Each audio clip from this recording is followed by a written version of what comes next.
Hey guys, Levi from the Rag Company, and in today's video we're talking about KCX's Teerwäsche, or as we call it, T. Now, T is the middle child in the solvent line from KCX. You got the big brother Ulex, you got T, and then you got the little brother Orange Power.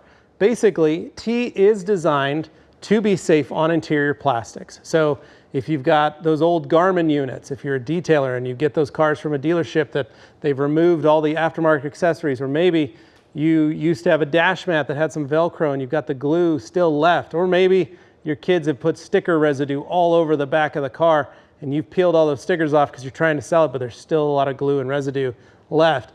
That's where T comes in. I do recommend you put this on a towel and then put this on the surface. So pour it onto a towel and then use the towel to apply it to the surface. I also recommend using a light or white colored towel. That way you don't have to worry about any dye transfer on those surfaces. So this is T. You can pick it up, try it out for yourself, and we'll catch you on the next one. Thanks for watching.